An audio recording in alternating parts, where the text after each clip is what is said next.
За өдөө 17 цагаас хойш бол иргэдээс зогсоолын төлбөр авахгүй байх нийслэл хотын журам байдаг. За гэвч энэ журамыг ч мэдгүй авч зогсоолынхан иргэдээс шөнийн 12 цаг хүртэл ажиллаж мөнгө авч байгаа талаар бид өмнөөс оруулж байсан. Журмаараа бол өглөө 7 цагаас өдөр 17 цаг хүртэл мөнгө авах хэрэгтэй. Тэгээ үүнээс цаашаа мөнгө авахгүй байх хэрэгтэй юм шүү дээ. Үүнийг та мэдвүү? Ер нь бол орой ингээд нөгөө 5-аас хойш орж 5 цагаас хойш орж ирж байгаа машинууд гарахтаа нэг 8 гэж гардаг байхгүй юу? За тэгвэл өнөөдөр бид халдварт өвчин судлал үндэсний төвийн эмнэлгийн гаднаас за яг эмнэлгээр үйлчлүүлж байгаа өвчтнүүдээс авч зогсоолын төлбөр авах нь хэр зохистой байдаг талаар тодруулан хүргэе. За тухайн зогсоол бол цагийн 2000 төгрөгөөр болол тооцож авч зогсоолын төлбөрөө болол авдаг юм байна. За өдөржингөө хэрвээ зогсох юм бол 10,000 төгрөг авдаг юм байна.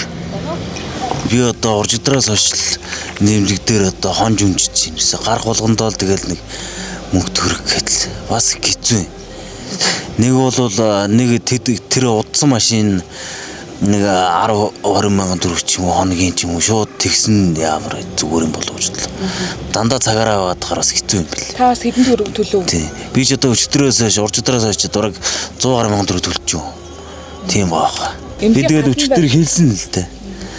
Ханаа бүр хэцүү байна энэ тэр жоохон боловж болдоо хүмүүс би мэдэхгүй л гэлж аргагүй байх л таас. Эмнэлгийн гадна юу машина барих боломжтой юм уу? Байхгүй юм бэл. Үндэ хэцүү юм бэл шүү дээ. Бүр одоо чөлөөлдөг юм аа гэхэд арай нэг хөнгөлөлтөө үн мөнээр байвал зүгээр юм болоо л гэж бодож байна. Гэхдээ одоо тэгэл энэ талбай уг нь эмнэлгийн учраас бид нар уг нь үнэгүй байвал зүгээр ах гэж бодож байна. Тэгээ ерөнхийдөө энэ яг зогсоол дээр төлбөр төлөх жоохон асуудалтай. Яг тэгвэл ингээ урьдчилан төлөх ямарч боломжгүй энэ QR-ны ерөөс ажилдаггүй тэгээ заавал очиж тэгэхээр жоохон удаа байдаг. Ер нь нэг цаг үйлчлүүлээ гараад ирэхэд нэг 5,000-аас илүү төлбөр ер нь гарсан байдаг. Би одоо баг хүн маань ер нь ингээл нэг эмнэлгийн үйлчлэгээр явхлаар зогсоол дээр их ихтэй гараад ирэхэд хамгийн багтаа нэг 5-6 мянга. Тэгээ нэг хонж монохлоор нэг 20-30 мянга болсон байт шүү дээ. Ер нь жоохон хэцүүлээд л дээ. Энд чинь ерөнхийдөө за зарим нэг төвцсөн үед бол баг карт мартаа баг орчихсон. Тэгээл нөө интернет банк руу ороход бас асуудалтай. Нэлээ их очиртой байдаг шүү дээ. Ер нь бол үнэгүй байгаасаа л гэж их хүсдэг. Давхар бас нэг боломжтой байж хүн байна, боломж өгөөж бас хүн байна л та тий.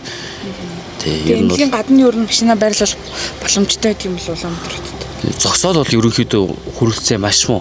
Зогсоё гэсэн ч талбай байхгүй. Тэгээд яалтчгүй замын голд хайчихгүй тул тэгэл өндөр түнтэй байсан ч гэсэн тэгээд зогсоолоор нь оруулаад тавьдаг.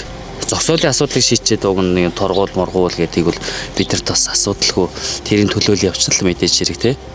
Бас үйлчлэгээ үзүүлж байгаа хүн байна. Бас зам нь бол үнэхээр толиосон зам дээгүүр бид нар татвараа төлөөд явах жолооч нар бол асуудалгүй төлчих байхаа л гэж би боддог. Би ч гэсэн өөрөө тэгжэл бас бодвол бас зам явахаа татварыг бас төлдөг.